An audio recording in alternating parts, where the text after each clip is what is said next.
energy, not Cove Point. Clean energy, not Cove Point. Clean energy, not Cove Point. Clean energy, not Cove Point. Clean energy, not Cove Point. Clean energy. I'm just going to make my announcement again for everyone that missed it. Thank you so much for being here today outside of the Federal Energy Regulatory Commission. We are holding the first annual People's Court to put on trial the decision makers and lawmakers that we elected into office to protect us, the citizens of Maryland and the citizens of the United States. Here you see a lineup and we're going to go through who all these people are. But first I want to turn over the mic to our Executive Director of Chesapeake Climate Action Network, Mike Tidwell. First of all, thanks for coming, everybody. Thank you, elected officials, for coming today and being willing to take responsibility for your actions. That's what we're here for today. As many of you know, on Monday, earlier this week at around 7:40 p.m., the Federal Energy Regulatory Commission announced its final permit okaying construction of the radical frac gas export facility at Cove Point in southern Maryland.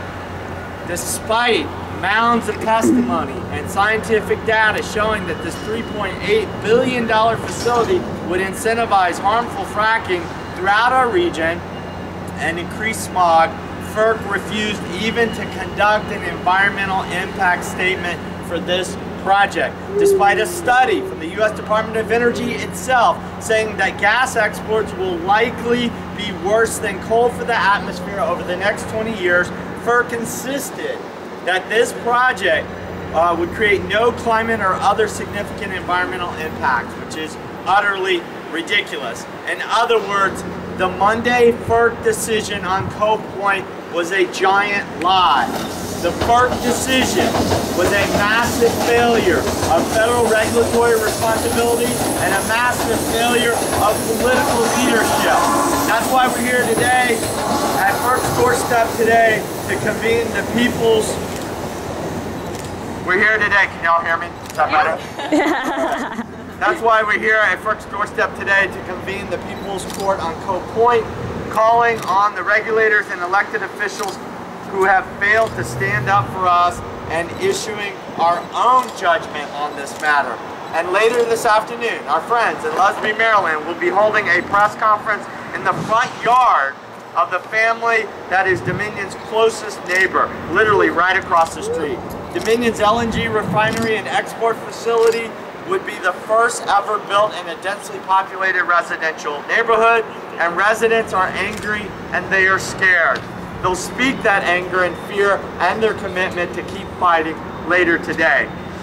As Tracy Eno, spokeswoman for Lusby-based Calvert Citizens for a Healthy Community, said in a telepresser earlier this week, quote, "At this point we have nothing to lose because we have everything to lose." Leaders from FERC Chairman Cheryl LaFleur, there she is, hi Cheryl, to Congressman Steny Hoyer, there he is, Steny, to Governor Martin O'Malley, to President Obama, are all guilty of letting this dangerous polluting project move forward. We are here today to hold them accountable.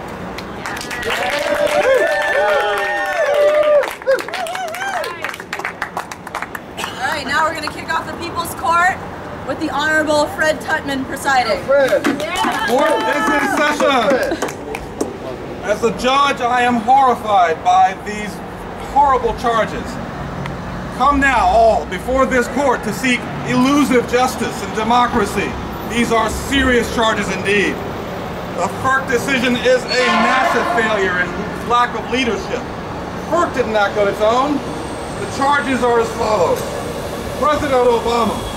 The failure of political leadership starts with President Barack Obama, who, in spite of a world hurtling past 400 parts per million carbon in the atmosphere, has embraced a destructive energy policy of all of the above. His all of the above policy explicitly includes fracking and frack gas exports, despite the science showing that such gas projects could lock his own children into climate disaster. Are the gas industry donations to the Democratic Party campaigns really worth that? The people's court is in. President Obama, guilty for destructive all of the above energy policies. Guilty. But the failure doesn't stop there. It continues with Southern Maryland Congressman Steny Hoyer. Steny Hoyer in the dock. Steny Hoyer and the U.S. Senators Ben Cardin and Barbara Mikulksi, all three have refused to publicly oppose this economically and environmentally harmful project. Indeed, none of these folks even called publicly for an environmental impact statement, despite the pleas of voters and newspapers like the Baltimore Sun. I'll read the charges. Again, the verdict is in. Senator Barbara Mikulksi testified in 2007 in strong opposition to a proposed LNG terminal at Sparrows Point in Baltimore. She declared there's even more evidence that approving a new LNG plant is unsafe and unwise, her words, and yet asking, how can anyone make a decision on LNG without knowing the impact on public safety? Yet, in the case of Cove Point, Senator Mikulski refused to even demand a full environmental impact statement.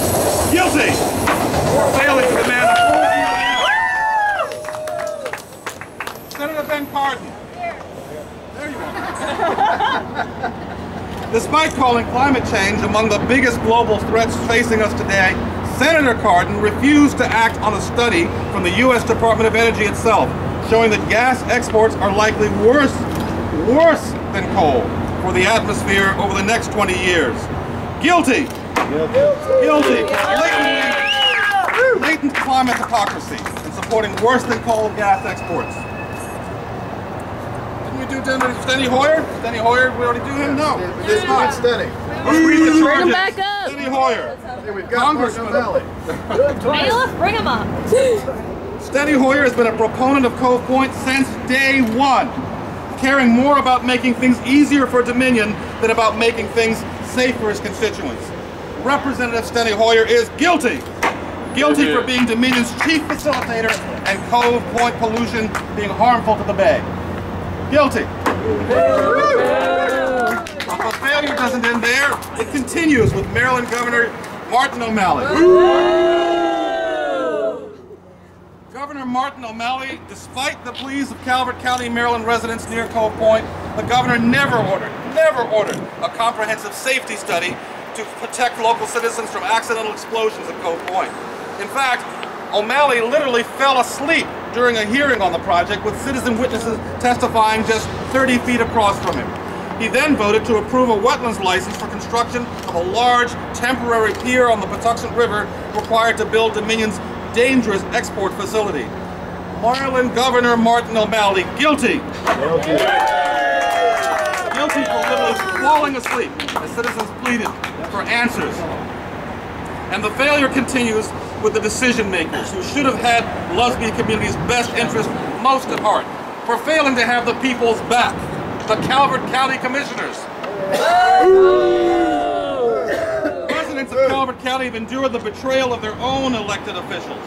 County commissioners signed a non-disclosure agreement with Dominion in 2012, in effect pledging to keep critical information hidden from the public. Instead of holding Dominion to the highest safety standards, they passed a suite of zoning exemptions later declared unconstitutional by a Maryland judge. Calvert County commissioners, guilty. Guilty for giving sweetheart deals to Dominion while exposing children to appalling risks. And let's not forget Chairwoman Cheryl LaFleur. Cheryl LaFleur, whose stamp of approval put us here today.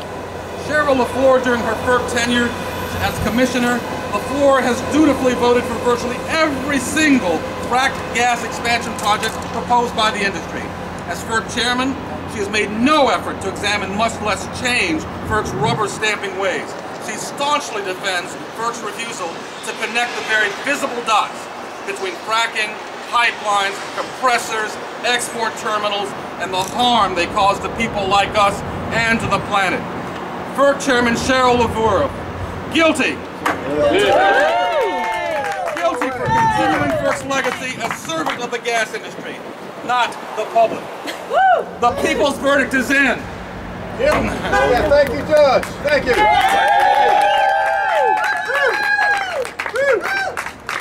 Thank Judge. Off to jail.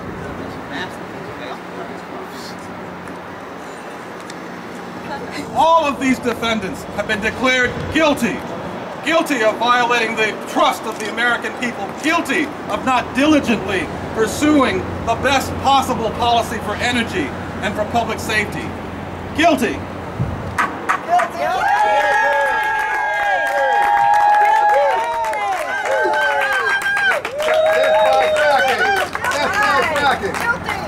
All right, thank you very much, the Honorable Fred Tutman presiding. And now we're actually in a very good circle type formation right now, and we have a few of our very active volunteers, supporters that have a few thoughts to share, and we also want to take the opportunity to hear from all of you. And so we're going to gather around in a circle. Those that are representing our leaders can put those signs down to the side if you'd like, just behind you. And we're going to move this podium back, like so, and we're just going to gather in closer. Closer, closer, closer. Form a circle. Come on, we all know each other. Closer. All right, let's get in here. Okay, so first I have Elizabeth. Why don't you stand over here? Okay. And Elizabeth Hoffman, if you just want to introduce yourself, where you're from. Okay, And then Hoffman from Calvert County, Maryland. Do you want to Yes, use they're having an expanded compressor station. Okay, all right, thanks. Anyway, FERC, we're on to you here. We are not surprised by this latest FERC ruling, but that doesn't remove the sting or sorrow or deter us in our fight against this ill-conceived project. FERC was born in the middle of an energy crisis. Congress was concerned about a shortage of non-renewable energy resources, and so created this regulatory commission and the Department of Energy in 1977. Also that year, Apple introduced the first home computer. Elvis Presley died. Laverne and Shirley, which had America pining for the 1950s, was the top TV series. Also that year, the United States government was beginning to work with industry and academia on the Eastern Gas Shales project to develop a new drilling technique called slick water fracturing. Now, now, nearly 4 decades later, we are in the midst of a climate crisis. For the challenges we face, it's as much a relic as Laverne and Shirley and that first Macintosh computer. And each new study brings more unsettling revelations about the hazards from fracking. By approving Dominion's fracked gas export facility and others, as well as countless pipelines and compressor stations, FERC guarantees climate catastrophe. Today, we are clamoring for renewable energy sources, not non-renewable energy sources. FERC is obsolete and unresponsive. FERC sacrifices whole communities to industry profit and dismisses as irrelevant and unforeseeable the increase in fracking from projects it approves. FERC needs a new mission for this time, this generation. We need a new FERC that can help move us to climate stability.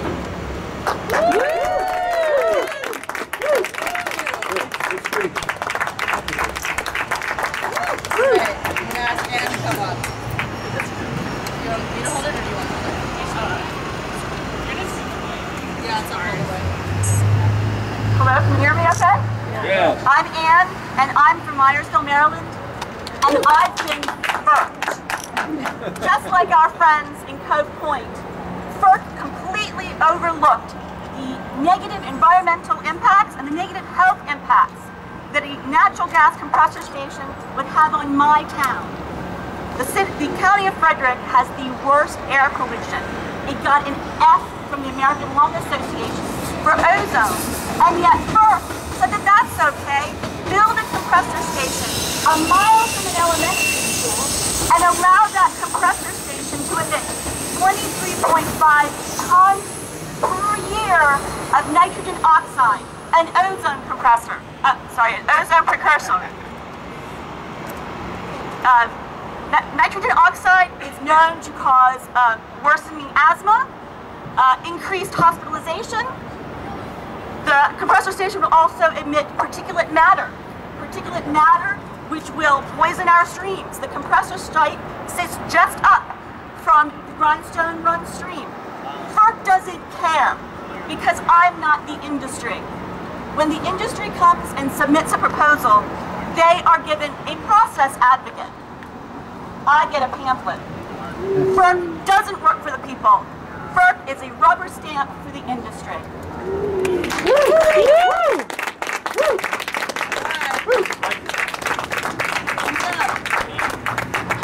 Oh, great. Hi. I think I can speak about it. Oh, you can? Okay, your name and where you're from. I'm Pete Ide. I own property in Lower Calvert County. Home to the county commissioners who are managing the budget for the 18th, I think, wealthiest county in the U.S. Yet that doesn't seem to be enough money for them. They just want more money, which doesn't really go with their anti-big government stance. So anyway, that's where I live, that's where I'm from. And I just, driving down the street, the highway the other day, it occurred to me that if I throw that on the ground in Maryland, it's a $1,500 fine. Yet they see fit to not only permit, but to incentivize Dominion to pump millions of tons of trash into our air that goes into our lungs, into our bodies. Not just a piece of trash sitting on the ground. That is innocuous and, yes, aesthetically unpleasing. So let me just speak to, what was that? But biodegradable, right? So, when it comes to aesthetics, let me just say something about this. That I voted for O'Malley, enthusiastically. I voted for Mikulksi. I voted for Cardin. I voted for Obama. But let me tell you something, Mr. O'Malley is the worst offender in my mind on this. Let me just tell you, aesthetics, that's what he's all about. He's about aesthetics. He's not about action. He's not about you and me. He's about the next office. This is what he said at the Maryland Climate Change Summit, July 25th, 2013. Martin O'Malley. Climate change is not an ideological issue any more than gravity. It's not about whether we move left or right, but whether we make the right choices for Marylanders. As severe weather events continue to grow in size and impact, and elongated trends of poor air quality continue, the cost of inaction would grow exponentially. In Maryland, we are moving forward and taking action by creating green jobs and protecting our land, water, air, and public health. Martin O'Malley is a liar. That is a bold-faced lie. Don't buy it. Don't ever vote for him again for anything.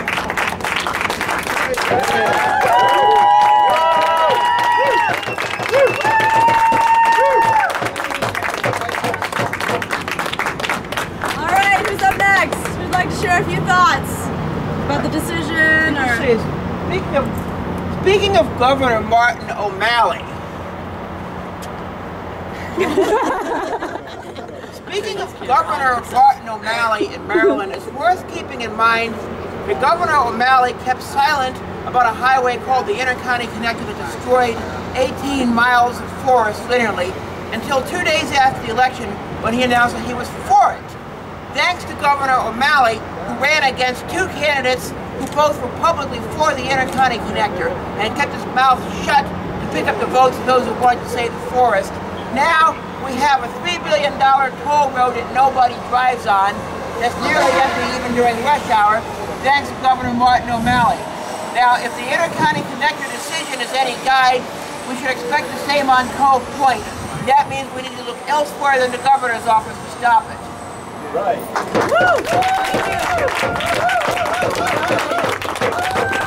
Anyone else? I see a lot of faces in here. Yeah, absolutely. Let's go, Emily.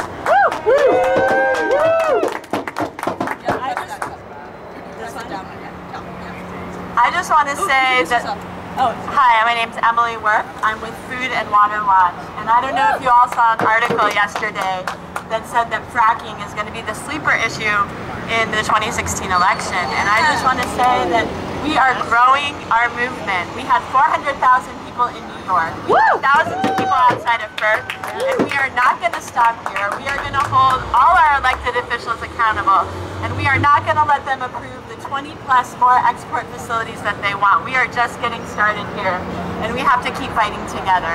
And I know we want to start showing up everywhere that Governor O'Malley is going to be. And so if anyone is interested in joining us in that, you can come talk to me afterwards, because we are going to hold him accountable for this.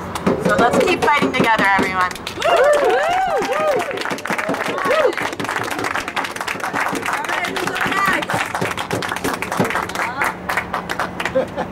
Any thoughts on the decision?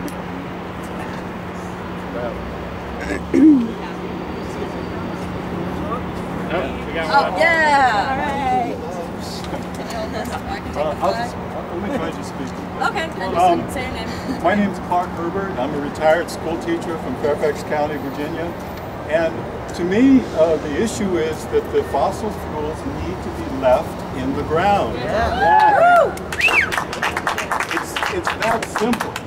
It's that simple, and we do have a simple solution for it. And that is to put a price on carbon. Some places around the world are starting to do this, and it is the way that we can use the market system to move away from dirty fossil fuels and toward clean energy, and create a clean energy future for us all, and for our children and for our grandchildren. The march in New York City, the People's Climate March, was a bold statement about the urgency for action on this, and it brought many groups together. It brought labor into the climate movement, and it brought nonprofits into the climate movement. There was a divestment of the Rockefeller Brothers nonprofit fund. Yeah, now that's big and that's important, because this movement is growing. This movement is diverse, which is the kind of movement we need, and we just have to keep growing. So spread the word. All right.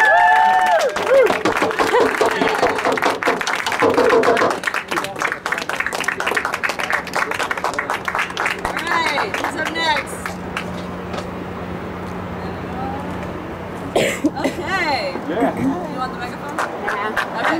Kathy Hargett. I work with CCAN, Sierra Club, Green America, and some other community groups, and have been fighting fracking for 2 years. And I just want to say that we really need everybody with us. And I don't know about you guys, but I have a hard time sometimes getting my family and friends out here. So I've been thinking a lot about that, and I've been thinking this is not just an environmental movement. It's not just a health movement. It's not just a food movement. It's not just an animal rights movement. It's not just a land movement. Right. It's not just a justice movement. It's not just a capitalism issue and movement. It is all those things. It's our issue and it's our movement, and we have to get that out to our people that we love, because it affects them. It's their water, it's their food, it's their environment, it's their land, it's their property. That's right. So help me spread that word. Woo! Yeah.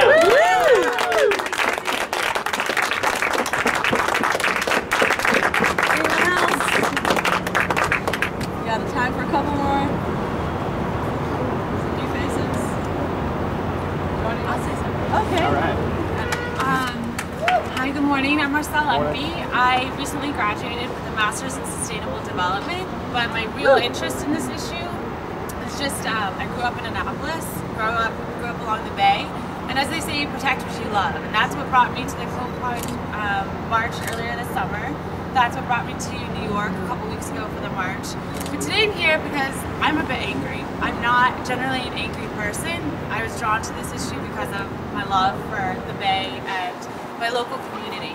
But I really appreciated Obama's statements at the UN Summit, and now in light of his agency's actions earlier this week, that just seems like lip service. So I'm here to ask for real leadership or new leadership, but we need a change. This is not. Thank you so much.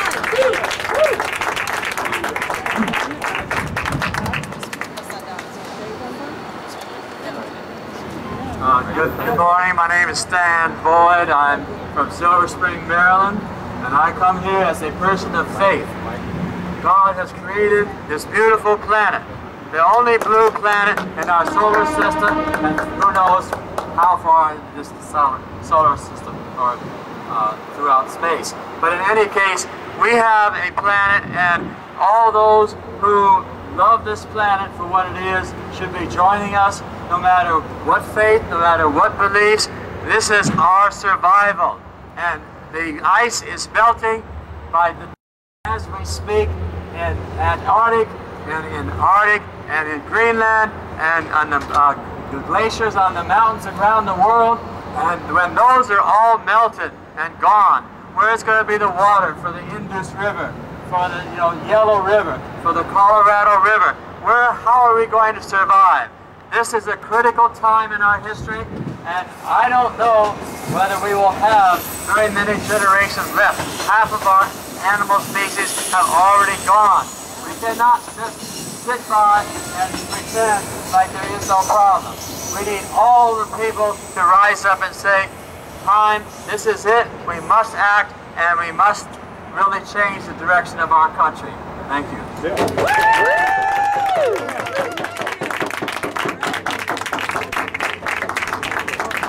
Hi, my name is TJ Matthews. I live in Cove Point, Maryland. In 1969, I was 10 years old. My family moved to California. Just a few months later after that, my mother joined Greenpeace and talked to me about it a lot. It was really important to her. Within a year or two, there was a giant oil spill in Santa Barbara, California, and maybe some of you remember that. And we talked about that at the dinner table.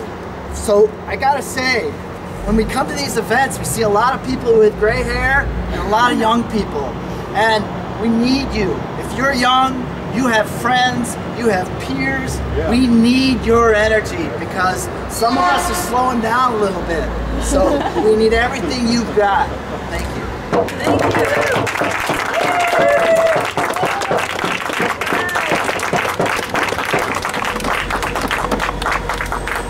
Anyone else? I got a megaphone. I can hold the mic if you like. That's all right. Yeah, climate ride. Yeah, climate ride. Woo! Yeah, my name is Rick Sullivan. I live in Kensington, Maryland, and yes, I was on the climate ride with Mike a couple years ago, and it was a great event. If anybody is interested in that, I encourage them to do it. But what I wanted to mention this morning is that I'm part of a new group out in Montgomery County. It's we're a divestment group. We're trying to get Montgomery County to divest its pension funds from fossil fuels. Right. And, we have a really great group of people.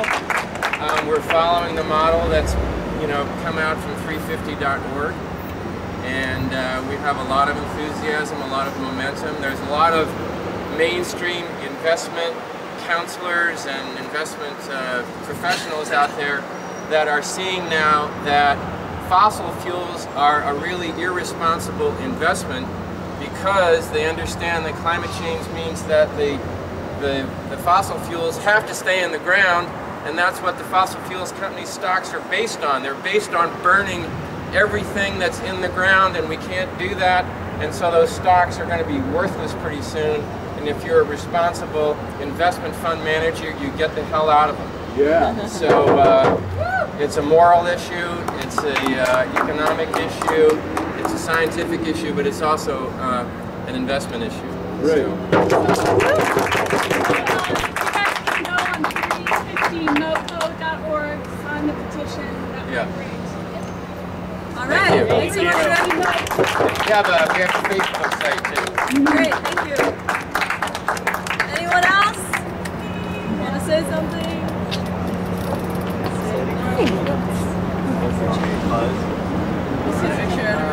Everyone's had a chance to share. All right, at this point we're going to take some closing remarks from Mike Tidwell.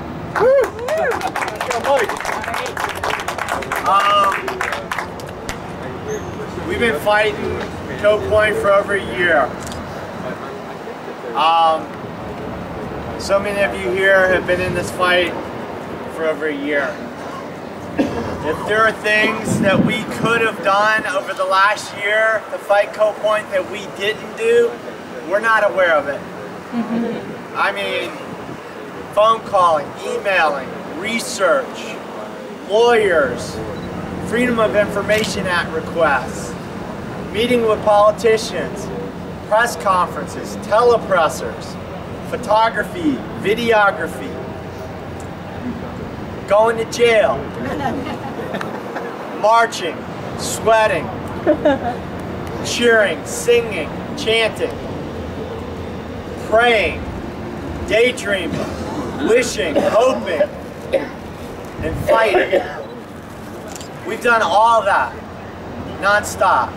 Many of us have completely dedicated our lives to stopping this project. There's no guarantee that we're gonna stop it. We're up against, you know, we saw the figures right there from the White House on down, plus the labor unions, plus a mainstream media that is cynical and often non-responsive. There's some stars, there's some good journalists, but for the most part, they failed us on this issue in terms of the truth. But it has been an amazing fight. And the one thing that we've done is that we've alerted the rest of the country that when you frack and liquefy and export gas, it's worse than coal. It's worse than coal. And people don't have to rely on us to say that anymore. The U.S. Department of Energy says it. So we're going to keep fighting this in the courts as long as there's one more step we can take. As long as there's one more thing we can do, one more phone call, one more email we can send out, we will do that. As long as there's anything left to do to fight Cove Point, we are there. But from the very start, we said all along, when we launched this campaign in September of last year, a year ago September, we said our slogan was clean energy, not Cove Point. Clean energy, not Cove Point, because Cove Point is not clean energy. Two things. In terms of Cove Point, the goal all along was to make sure they don't export the gas. Even if they build this thing, $3.8 billion, even if they build it, we're going to make sure it doesn't export gas. Why? Because gas prices and demand are already falling in Asia. Dominion has a concrete track record of completely guessing wrong on the gas industry, international gas markets. They spent $700 million on an LNG import facility in 2006, which wasted every penny of that $700 million of their shareholders' money. They have a track record of getting it wrong. They are getting it wrong again because they're on the wrong side of history. They're on the wrong side of 400,000 Americans who marched in New York City. Am I right? They're getting it wrong again. Even if this organization, corrupt as it is, somehow allows Dominion to go forward with the folly of $3.8 billion of concrete and steel to build this thing, we will make sure that if it exports any gas, it will be a fraction of what they think it will because the tide of history is against it. Wind and solar prices are dropping. Demand for gas around the world is dropping. There's the supply of Marcellus Shale gas is a fraction of what the gas industry tells us. We are right. We are right in what we are doing. We will win. Do not be discouraged. No matter what happens over the next few months, we are right, they are wrong. We are gonna make the switch to wind and solar. We've said all along, clean energy, not Cove Point. So let's also focus on the clean energy side. That's right. In Maryland, we are gonna introduce a bill in January, a radical clean electricity bill. It is as radical on the clean energy side as FERC is radical on the gas side. This will double wind and solar in Maryland. It will move our renewable portfolio standard from 20% clean energy by 2020 to 40% by 2025. This is a game changer. Look, we've been playing defense left and right. Defense, we have to hunker down, we have to push back. Defense, they're assaulting us. They're coming after our state. They're coming after our mountains and our Marcellus Shale. We have to play defense. The clean electricity standard in Maryland, we get to go on offense. Beautiful, glorious offense. You guys want to go on offense? Yeah! get this bill passed. We said all along, clean energy, not Cove Point. We're going to keep fighting Cove Point. Even if they build the damn thing, we're going to fight to make sure they don't export the gas. But fight for the clean energy too. Fight with us. We've got the service unions in Maryland are already on board with this. The Maryland Ecumenical Council, the Catholic bishop, the head of the Presbytery, the Episcopalian bishop, they are all on board with this 40% clean electricity standard in Maryland. We are building an unstoppable coalition of students, faith leaders, unions, environmentalists. Clean energy, not Cove Point. So let's keep fighting the Cove Point. As long as there's anything left to do, we will do it, right? Yeah. And as long as there's everything we could do to fight for clean energy, are you with me?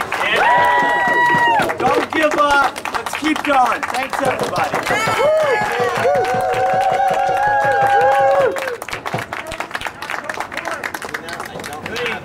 Not Cove Point. Clean energy, not Cove Point. Clean energy, not Cove Point. Clean energy, not Cove Point. Clean energy, not Cove Point. Clean energy, not Cove Point.